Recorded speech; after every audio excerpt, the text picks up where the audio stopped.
오늘 하나님께서 우리에게 주시는 말씀은 신약성경 마가복음 8장 22절에서 26절까지 말씀입니다. 제가 봉독합니다. 벳세다의 이름에 사람들이 맹인 한 사람을 데리고 예수께 나와 손대시기를 구하거늘 예수께서 맹인의 손을 붙잡으시고 마을 밖으로 데리고 나가사 눈에 침을 뱉으시며 그에게 안수하시고 무엇이 보이느냐 하시니 쳐다보며 이르되 사람들이 보이나이다. 나무 같은 것들이 걸어가는 것을 보나이다 하거늘 이에 그 눈에 다시 안수하심에 그가 주목하여 보더니 나아서 모든 것을 밝히 보는지라. 예수께서 그 사람을 집으로 보내시며 이르시되 마을에는 들어가지 말라 하시니라. 아멘. 담임 목사님 나오셔서 다시 만져주시는 예수님이라는 말씀으로 말씀 주실 때 큰 은혜 받으시기를 바랍니다.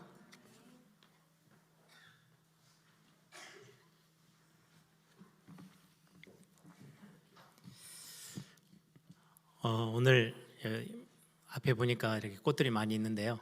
저를 위해서 이렇게 해놓은 게 아니고 봄이라서 해놓은 것도 아니고요. 어제 결혼식이 있어서 이렇게 꽃들이 많이 있는 것 같습니다. 앞에 무대가 조금 이렇게 화려하게 있어도 말씀에는 여러분들이 집중하는 그런 축복이 또 있기를 바랍니다.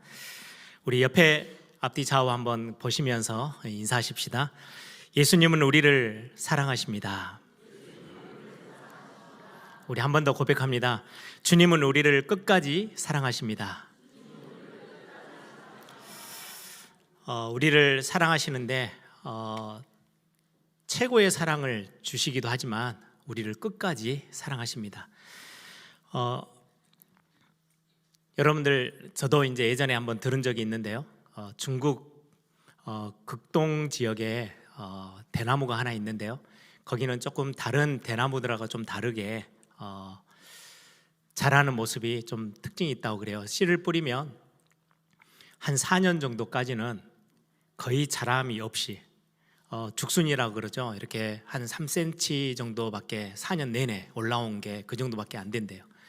그러다가 4년이 지나고 5년째부터 시작해서는 하루에 한 30cm씩, 그래서 6주 정도 지나버리면 거의 15m에서 20m 정도까지 그렇게 자라 올라오는 대나무, 그걸 기록에 보니까 이제 모소 대나무라고 하는데요. 한 4년 동안은 그러면은 아무 자람도 없이 아무것도 안 하고 있느냐? 그게 아니고 땅속 깊은 곳까지 뿌리를 내리고 있는 시간이래요. 밖으로 보면은 한 3cm 정도밖에 죽순이 올라와 있지 않는데 그 4년 동안은 엄청난 뿌리를 깊이 내려서 높이 솟아 올라와도 흔들림 없을 만큼 뽑히지 않도록 뿌리를 내리고 있다가 5년째 되는 날부터 시작해서는 거의 하루에 30cm 이상씩 자라 올라와서 거의 한 달 조금 넘어서 6주 정도 되어지면은 거의 최고치로 거의 20m, 15m 이렇게 자라 올라오는 대나무. 그걸 보면 우리의 어떤 영적인 성장, 또 우리의 삶의 모습들, 신앙생활의 모습들을 참 많이 지켜볼 수 있는 부분인 것 같습니다. 우리가 몇 주 전에 7장 마가복음 7장을 보면서 듣지 못하고 말하지 못하는 사람을 예수님이 치유하시는 사건이 기록되어 있죠. 에바다 열려져라 이렇게 해서 그 사람의 모든 귀를 열고 입을 열어서 말하게 하고 듣게 하셨던 그 예수님, 그 사건과 좀 비슷하게 오늘 본문에는 앞을 보지 못하는 사람을 이제 벳세다라는 지역에 이제 예수님이 배를 타고 도착하세요. 거기에서 많은 사람들이 예수님께 보지 못하는 사람을 데리고 와서 고쳐주세요, 안수해 주세요 라고 부탁을 합니다. 그래서 예수님이 그 사람의 손을 잡고 마을 밖으로 나가셔서 예수님이 눈에다 침을 뱉으시고 그를 안수하여서 고쳐 낫게 하세요. 오늘 그 본문이 오늘의 내용입니다. 많은 사람들이 물어요. 왜 예수님이 마을 밖으로 데리고 나갔을까요? 사람들이 없는 곳으로. 그때 당시 예수님이 너무 많은 집중을 받다 보니까 많은 사람들이 잘못된 막 초항을 해와요. 육신적인 어떤 이스라엘의 임금으로 삼으려고도 막 충동하고 그런 부분들을 피해서 갔던 부분들을 우리는 그 말씀을 통해서, 내용들을 통해서 우리가 유추할 수 있습니다. 오늘 예수님이 이 앞을 보지 못하는 이 사람을 눈에 침을 뱉어 치유하시는 사건, 전에도 우리가 7장에도 듣지 못하고 말하지 못하는 사람에게 침을 뱉어 치유하시는 사건들을 우리가 기억하시죠. 오늘 이 앞을 보지 못한 사람의 치유하심을 보고 우리가 또 저와 여러분에게 주시는 말씀들을 또 함께 찾아내는 응답이 있기를 소망합니다. 가장 먼저 우리 23절을 보시면은요, 한 번 더 복습하려고 해요. 예수님이 좀 특별하게 치유하시는 모습이죠. 침을 뱉어 치유하십니다. 오늘 23절 보니까 예수께서 맹인의 손을 붙잡으시고 마을 밖으로 데리고 나가사 눈에 침을 뱉으시며 그에게 안수하시고 그렇게 하셨어요. 예수님의 침에는 특별한 능력이 있고 치유의 뭔가가 있어서 고침을 받게 하셨다, 그런 이야기는 아니에요. 굉장히 영적인 의미가 들어있어요. 오늘 여기에 7장에도 그렇고 8장에도 앞을 보지 못하고 듣지 못하고 말하지 못하는 것은 구약 성경에서부터 시작해서 굉장히 우리의 어떤 하나님께 불순종하고 죄로 인하여서 하나님을 떠나버린 지금의 우리의 모습들을, 영적인 상태를 육신적인 모습으로 표현한 내용입니다. 하나님과는 완전히 결별되어져서 어떻게 보면은 눈멀고 듣지 못하고 말하지 못하는 사람들은 그때 당시만 해도요, 엄청나게 모욕적인 삶이에요.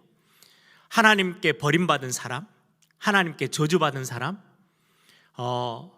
멸망의 어떤 본보기처럼 보여지는 사람이 앞을 보지 못하고 듣지 못하고 말하지 못하는 사람이었어요. 그래서 어떻게 보면은 사람들에게 멸시받던 그 모습, 그래서 예수님이 침을 뱉은 것도 지금 우리의 상태가 이러해. 그런데 결국 이 모습은 단순하게 우리의 상태로 끝나지 않고 그건 나중에 십자가의 구원 사역으로 연결됨을 우리에게 알리고 있는 현장이에요.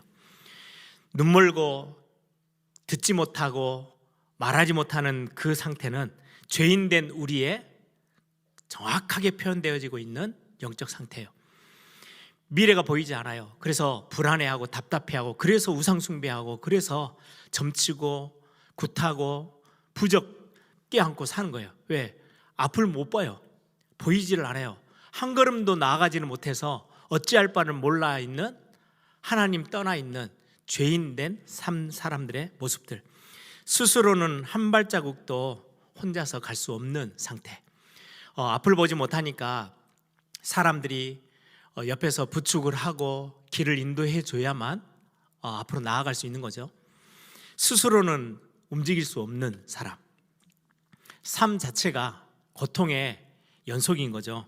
답답하고 암담하고 두렵고 많은 것들에 대해서 손을 놓고 살아야 되는 그 모습, 이게 죄인 되어 있는 우리의 영적인 상태, 그걸 성경은 우리에게 보여주고 있습니다. 이렇게 죄인 되어 있던 우리, 세상에게는 어떻게 보면 많은 사람들이 모욕하고 멸시하는 그 상태인데도 불구하고 그런 날을 예수님이 찾아오셨어요. 그래서 오늘 예수님이 그 앞을 보지 못하는 사람의 눈에 침을 뱉고 고치셨다라는 그 내용은 그 마가복음에도 여러 번 예수님의 침을 뱉으심을 당하시고 십자가 지신 그 사건들을 똑같이 마가는 기록하고 있어요. 이사야서 50장 6절에는 먼저 이사야가 선지자가 예언하죠. 예수님의 십자가 사건을 먼저 예언해요. 나를 때리는 자들에게 내 등을 맡기며 나의 수염을 뽑는 자들에게 내 뺨을 맡기며 모욕과 침뱉음을 당하여도 내 얼굴을 가리지 아니하였다. 예수님이 외면하지 않으셨대요. 저와 여러분을 대신해서 채찍을 맞으시고 가시면류관을 쓰시고 침뱉음을 당하고 뺨을 맞고 모든 모욕적인 걸 다 당하는데 그것들을 절대로 외면하지 않고 그대로 다 당하셨대요. 왜요? 우리가 당해야 될 그 많은 멸시와 모욕을 예수님이 이제는 다 스스로 담당하시고, 하나님 대신 예수님이 우리를 대신해서 다 담당하시고 우리를 구원해 주셨어요. 마가복음 10장 34절에 구체적으로 마가는 십자가의 사건을 기록해요. 그들은 능욕하며 침뱉으며 채찍질하고 죽일 것이나 그는 3일 만에 살아나리라 말씀하고 있고요. 마가복음 14장 65절에는 어떤 사람은 그에게 침을 뱉으며 그의 얼굴을 가리고 주먹으로 치며 이르되 선지자 노릇을 해보라. 하인들은 손바닥으로 치더라. 예수님이 그 십자가 사건, 우리 4월 달이면 이제 고난주간도 있고 부활주일도 있죠.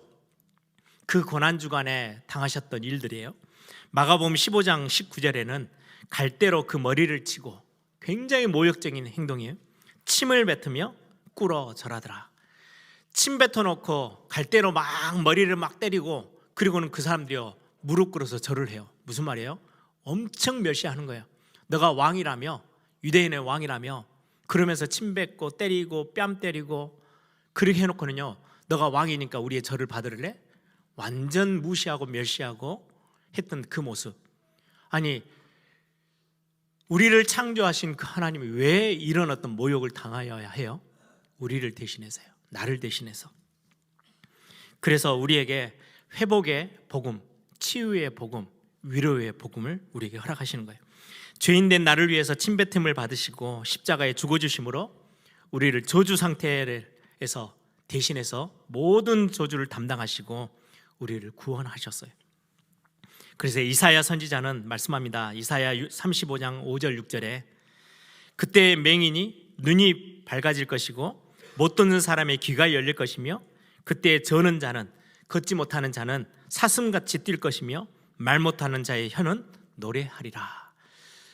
그리스도께서 오셔서, 예수 그리스도께서 오셔서 우리에게 베푸신 그 구원의 복음의 비밀 때문에 우리가 완전히 보지 못하는 것들 눈을 뜨고요, 듣지 못했던 귀가 열리고 말 못했던 우리의 입이 열리고 우리의 모든 삶이 다시금 새로 시작할 수 있는 그 응답을 복음 안에서 허락하시는 거야 라고 성경은 우리에게 말씀하세요.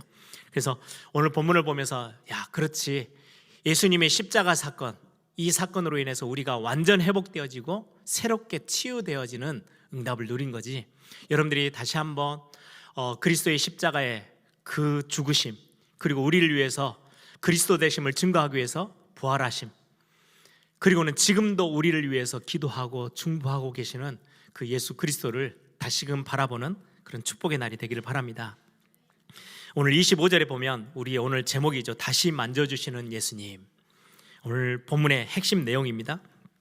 23절 먼저 보시면은요, 예수께서 맹인의 손을 붙잡으시고 마을 밖으로 데리고 나가사 눈에 침을 뱉으시며 그에게 안수하셨어요.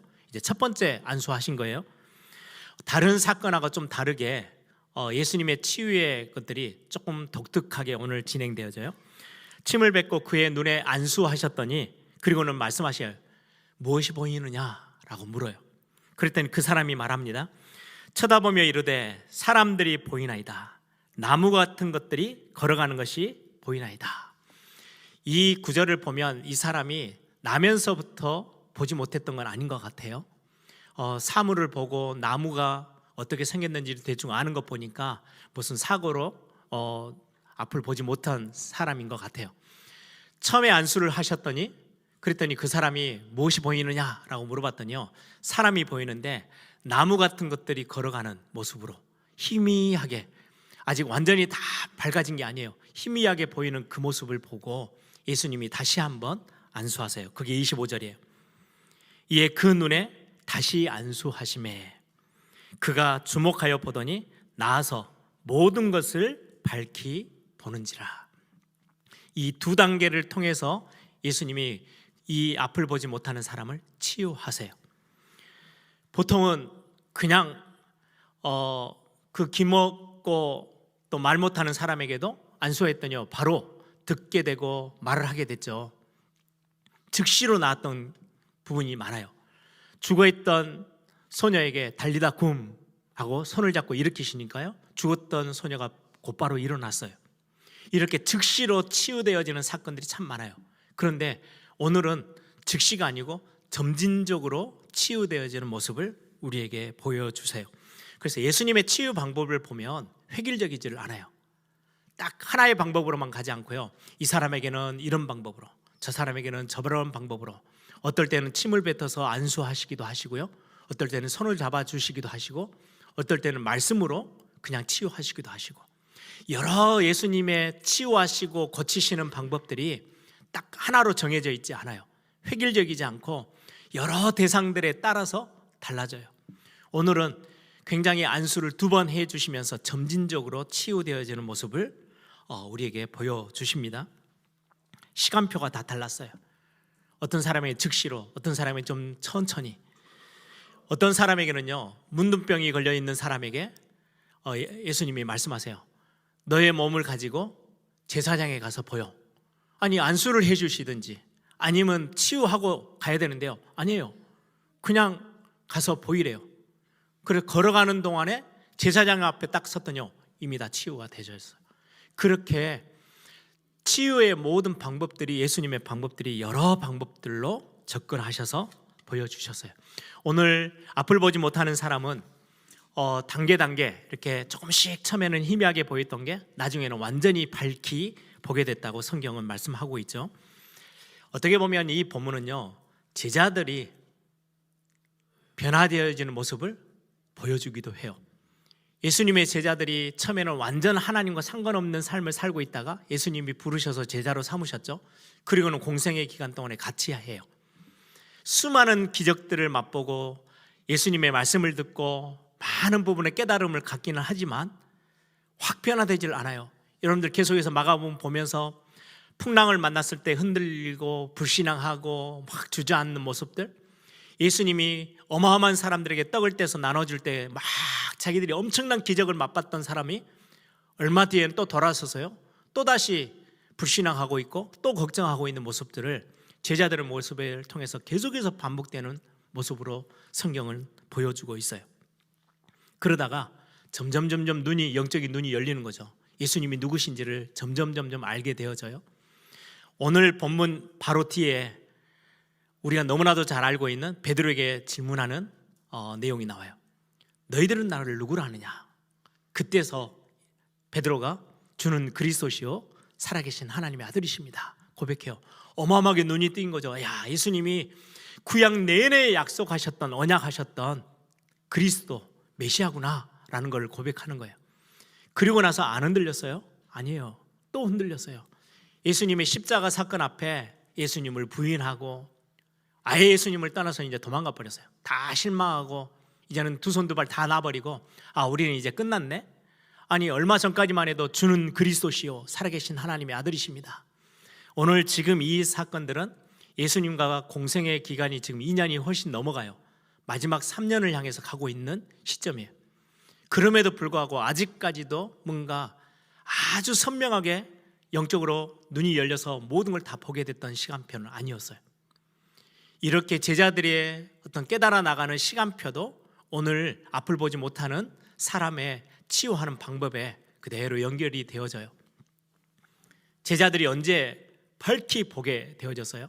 예수님이 승천하시고 부활하시고 나서 승천하신 이후에 초대교회 안에서 엄청난 핍박이 다가오는데요, 그 이후로의 모든 제자들의 모습들은 어떠해요? 죽음의 칼날이 앞에 오는데도요 흔들림이 없어요. 베드로는 그렇게 고백하죠. 다른 이로서는 구원은 받을 수 없나니 천하인간의 구원 얻을 만한 다른 이름을 우리에게 주신 적이 없어. 모든 종교 지도자들 앞에 이 말하면은 자기는 죽게 돼요. 순교하게 될 거예요. 그럼에도 불구하고 전혀 두려움 없이 떨리지 않고 거기에서 담대하게 선포했어요. 이제는 영적인 엄청난 눈들이 달려져서 밝히 보게 된 거죠. 이런 어떤 과정들을 오늘 앞을 보지 못하는 한 사람을 통해서 치유하시는 모습으로 많은 하나님의 사람들이 어떻게 치유되고 변화되어져 가는지를 우리에게도 보여주는 부분입니다. 저는 이 말씀을 묵상하면서 진짜 감사하구나, 하나님의 은혜구나 라는 생각들을 하게 됐어요. 우리의 신앙생활에 변화되어지는 모습들, 구원의 축복으로 이렇게 깊이 들어가는 모습들이요 다 달라요. 어떤 사람은요 갑자기 무슨 큰 사건을 통해서요 와 하나님 살아계시네 하고요 엄청 뜨겁게 신앙생활에 곧바로 이렇게 막 깊이 들어가는 성도들도 있어요. 어떤 분들은요 수년 동안 천천히 진짜 모소 대나무처럼 몇 년이 지나도 믿음으로 전혀 성장 안 된 것처럼 보이고 말씀이 전혀 안 깨달아지는 것처럼, 삶에도 변화가 전혀 없는 것처럼 보여지다가 어느 순간에요, 말씀의 뿌리가 하나씩 하나씩 내려지면 말씀은 절대로 거짓이 없어요. 말씀은 살았고 능력이 있어요. 살아서 우리를 진짜로 치유하고 고쳐 낫게 하는 게 하나님의 능력의 말씀이에요. 이 말씀이 어느 날 갑자기 역사하기 시작하면요, 어느 순간에 저렇게도 연약하게 보였던 성도가요, 완전 믿음에 든든하게 서는 모습들로 바뀌어 나가요. 오늘 우리의 모습들, 예수님의 구원 사역, 예수님이 우리를 인도해 나가시는 모든 하나님의 자녀들을 인도해 나가는 그 시간표가요, 다 각기 다 달라요. 그래서 교회라는 공동체 안에서는요, 절대 획일적인 눈으로 바라보면 교회는 굉장한 시험거리들이 교회를 어렵게 만드는 거예요. 막 은혜 받고 막 현장에서 엄청 열심히 뛰는 사역자들이 보면 답답한 성도들이 있어요. 그걸 두고 저기는 믿음이 없고, 갑자기 순식간에 응답을 누리고 막 엄청난 사역자로 변한 사람들이 야, 믿음 좋구나, 그렇게 생각하신다면 착각이에요. 하나님이 치유의 방법도 다 각기 다 달랐고요, 하나님이 그들이 치유되어지는 과정도요, 전부 다 시간표가 다 달랐어요.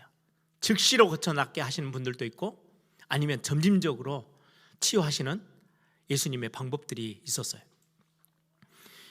어떨 때는 우리가 은혜 받았다, 할렐루야, 막 감사합니다 했다가요, 어느 순간에 또다시 우리는 넘어지고 낙심할 때도 있어요. 어떨 때는 진짜 불신앙에 완전히 빠져가지고 이거는 예수 믿는 사람인지 신앙생활하는 사람인지 아닌지 구분이 안 될 만큼 흔들려서 주저앉아 있을 때도 있어요. 그런데 그 모습을 두고 예수님이 다시 찾아오셔서 만져주시는 분이에요. 포기하지 않으세요. 내버려 두지 않으세요. 외면하지 않으세요. 그를 너는 아무리 말씀이 듣고 예배하고 다 했는데도 너는 여기까지밖에 변화가 되는 게 없어? 이제는 내가 너를 포기해야 되겠다, 버려야 되겠다 라고 하시는 법이 없어요. 우리 아까 인사했죠. 예수님의 사랑은요, 끝이 없어요. 우리를 끝까지 사랑하세요. 시편에는 우리가 음부의 자리에 가서 자리를 펴고 있어도요, 우리를 버리지 않으실 거래요. 끝까지 우리를 찾아오셔서 다시금 우리를 일으켜 세우시는 하나님. 오늘 본문의 내용이, 저는 안수하셔서 무엇이 보이느냐라고 물어봤더니요, 잘 안 보이는 거예요. 사람이 뚜렷하게 보이지 않고요, 나무 같은 것들이 걸어갑니다. 우리의 신앙생활을 10년 하고 20년 했는데도요, 뭔가 나는 왜 이렇게 잘 안 변하지?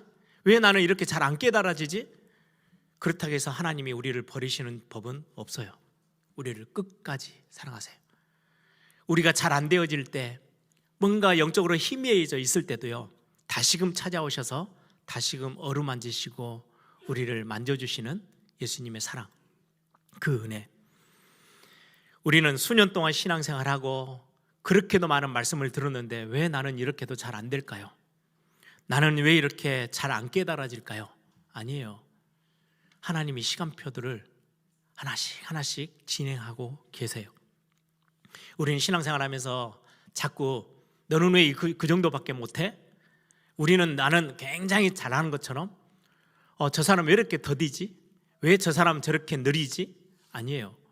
이거는 각자 하나님이 주신 시간표들이 있을 뿐이지, 하나님은 우리를 십자가에서 자기의 생명을 다 내어주시면서까지 저와 여러분을 구원하셨어요.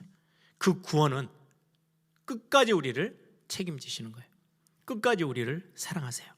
포기하지 않으시고 팽개치지 않으시고 버리지 아니하시고 저와 여러분의 모습에 더뎌서 천천히 오고 있는 우리의 모습에 예수님은 실망치도 않으세요. 여러분, 오늘 신앙생활에 오늘 이 본문을 통해서 다시금 오늘 또 나를 찾아오셔서 다시금 나를 만지시고 어루만지시며 나를 위해서 위로해 주시고 힘을 부으시는 은혜가 풍성하신 하나님, 여러분들이 그 그리스도, 그 하나님의 은혜 여러분들이 마음껏 찾아 누리는 시간 되길 바랍니다. 한순간에 변화되어지는 사람들을 보면서 저 사람 진짜 믿음 좋네. 아니에요. 뭔가 더디고 느리고 잘 안 되어지는 것처럼 보이는 사람은 믿음이 없다? 아니에요.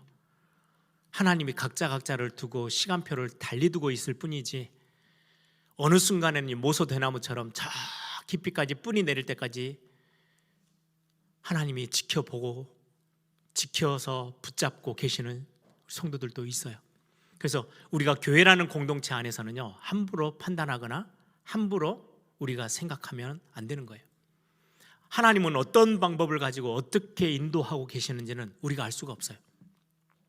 하나님의 시간표, 하나님이 그 사람에게 맞게끔 하나님은 인도하시는 그 손길들이 다를 뿐이에요. 그래서 우리를 그냥 사랑하시는 게 아니고요, 끝까지 사랑하셨다라고 성경은 말해요. 끝까지 기다려주시고 끝까지 지켜주시는 그 하나님의 은혜, 여러분들이 오늘 또 이 응답들을 함께 누리는 시간이 되기를 바랍니다. 우리가 너무 부족해요. 목사도 가끔요 착각할 때가 있어요. 저 성도님은 좀 이렇게 말씀 듣고 나면 좀 변화됐으면 좋겠는데 왜 저렇게 그냥 멈춰 있지? 더디지? 왜 저렇게 느리지? 막 답답할 때가 있거든요. 그러다가도 이런 말씀들을 다시 한번 묵상하다 보면 회개하게 돼요. 아니야, 이건 하나님의 손에 있어. 하나님이 절대로 하나님의 그 구원의 축복 자리로 이끌어 주시는 하나님의 백성들, 하나님의 자녀들은 절대 끝까지 포기하지 않으셔. 완전히 무너진 것처럼 보여도요, 아니에요. 다시금 일으켜 세우시는 거예요. 우리가 영적으로 너무 많이 힘들 때 에바다라고 외쳐주시고요, 완전히 죽은 것처럼 쓰러져 있을 때 우리의 손을 잡으시고요, 달리다 굼 일으켜 세워요.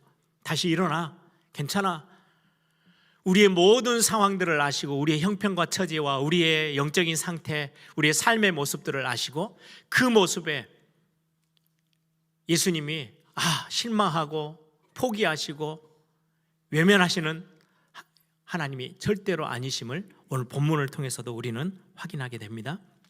그래서 여러분들이 오늘 말씀 통해서 지금의 내 연약한 모습처럼 보이지만 예수님이 다시 한번 나를 찾아오셔서 만져주시고 안수하셔서 이제는 이전보다 조금 더 밝게, 조금 더 구체적으로 영적인 사실들을 알아가고 깨닫고 보게 되어지는 은혜가 내게 있을 거야. 여러분들이 꼭 그 응답들을 오늘 또 확인하는 그런 축복된 시간 되길 바랍니다.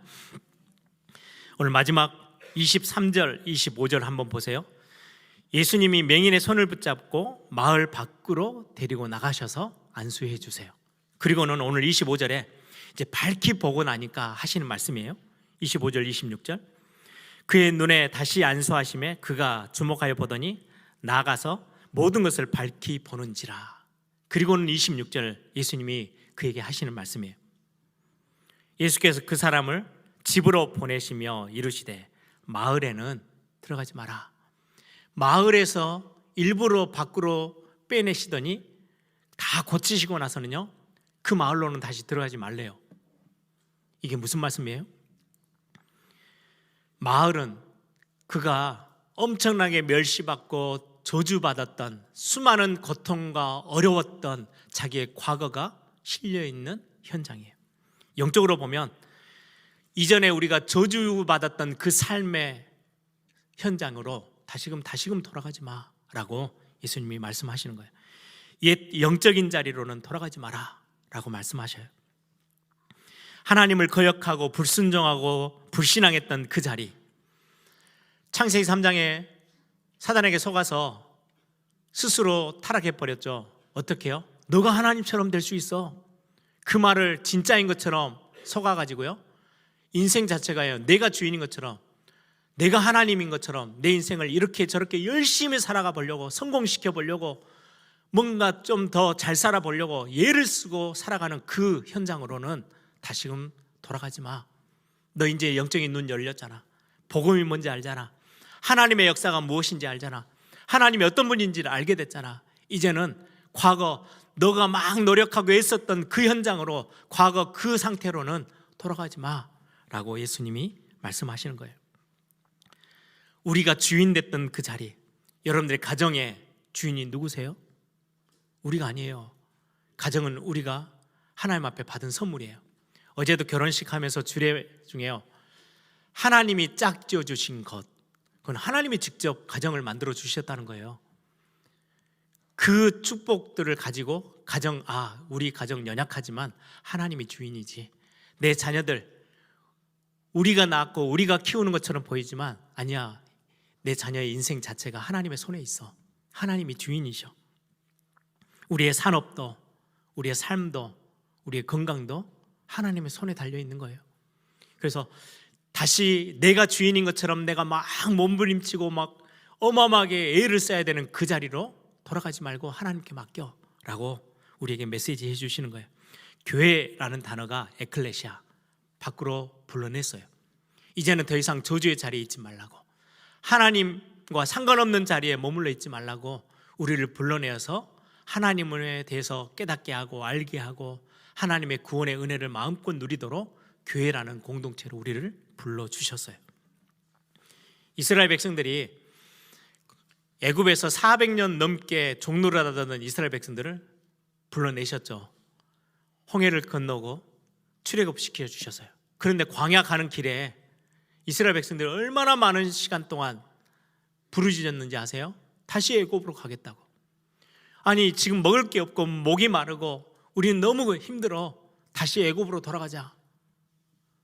하나님이 가장 원하지 않는 삶이에요. 돌아가지 말래요. 마을로 다시금 돌아가지 말래요. 옛날 나의 삶의 자리로, 영적인 것뿐만 아니라 여러분들의 삶의 자리에서 하나님과 상관없이 살고 있었던 육신적인 삶의 모습에서 돌아서라고 우리가 말해요.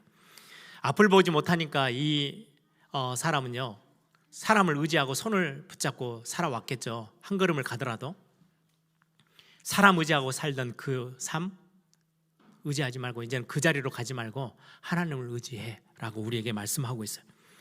죄의 종으로 죄의 습관에 매여서 육신에 속한 자로 살지 말라고 우리에게 말씀합니다. 로마서에 보시면 아주 자세하게 그 삶에 대해서 우리에게 지적해요.